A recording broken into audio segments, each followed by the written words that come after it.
We begin today with item number 7 from the plan, the so-called Virginia Plan. I came here as a representative of America, and in some degree, as a representative of the whole human race. I was pulled both ways. That's the dilemma. Nothing is simple. The decision on it might be yours to make.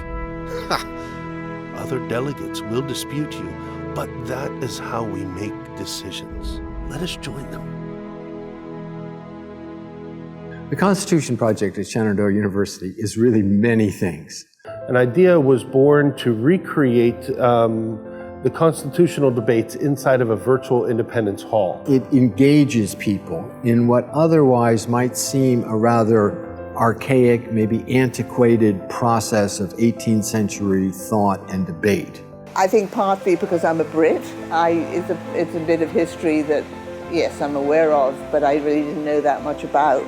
And so the Constitutional Project has 5 parts, where the first part is learning about your delegate, and the second through 4th parts are about learning about what their argument and their interests were throughout the Constitutional Convention. We have this core group of students who work on it and work on it together.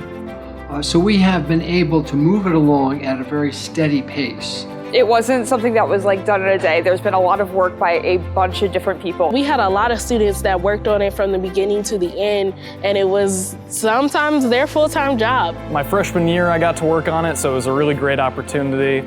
Doing a lot of like mocap, animation, cleanup work, so I got to experience something I'd never really done before.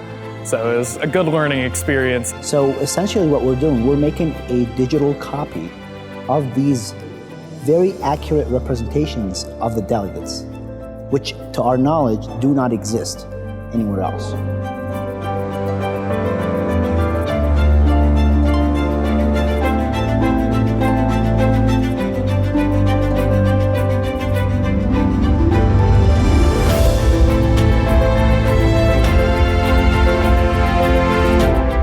I think the most fascinating part was I got to cast all the people.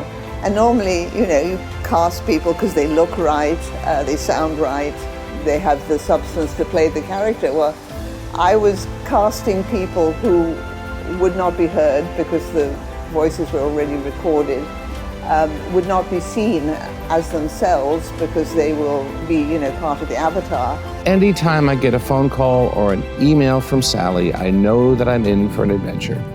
I found out about this project through the wonderful, incomparable Sally Anderson. She reached out with the opportunity, and I was excited to jump on it. It was something I'd never done before, so I was really looking forward to it when she reached out.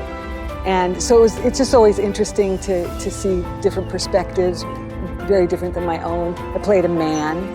That was really fun. And I thought it was interesting to see that women could do it what we thought men should be doing.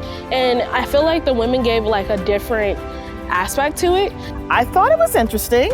I was like, well, can I move like a man? Can I capture not only a man, but a man of that time era? If there's one thing that stuck out the most was how I had to learn to interact with the environment. I remember I sat down and I rested my hands on the table. And in the monitor, my hands had gone through the table. The experience was unlike any other. I am an actor, so I am used to going in and bringing characters to life through my facial expressions, my body movements, my words, inflections in my voice. Obviously, through motion capture, they hear nothing of me. So that was different. It was absolutely fascinating from the first moment to the last. I feel so privileged to have had a chance to get to know what this is right here in the Valley. I've just spent an entire day and a half in a complete sense of wonder. The students were amazing. The students were so helpful and so encouraging and so knowledgeable. They were very efficient and effective. Like, they were about business, but their environment was so comfortable and it felt so friendly. I felt like I was working with people who'd been in their craft for decades.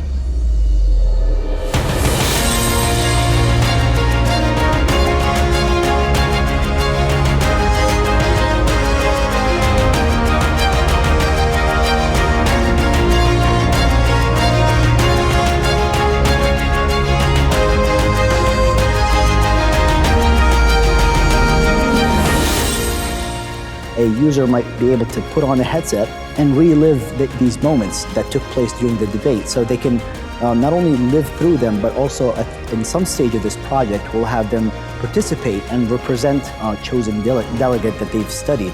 I think the Constitution Project is honestly really cool because it is something that we can actually go into, and you don't usually see that with history projects. Usually it's just reading. We get to make something that is so abstract that most Americans don't even understand the Constitution, let alone the debates that went into it.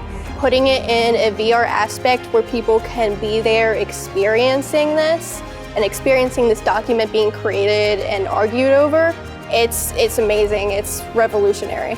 It was a very important part of our history, not just as our country, but really world history. That document represents our shared values, and I can't think of a time, I can't remember a time when we've needed those values more than right now. It's so important. And you know, dusty old documents sometimes don't appeal to us. And the way this project broke it open and made it alive is essential. When we get into this, building this simulation, it is as realistic as possible and as close to reality as possible so that the user both feels immersed and so that it is an educational experience. What an immersive, aspirational experience to have, to be able to sit there and have Ben Franklin tell you a story and then turn your head and then actually to see the debates begin. It's, as we used to say, way cool. History doesn't have to be boring. It's very cool to be able to go into virtual reality and see these people like they're alive and in front of you. If we don't pull out our dusty old documents and break them open and make them live today, we're going to make mistakes. We're going to repeat the past. In terms of the world, we are an infant nation.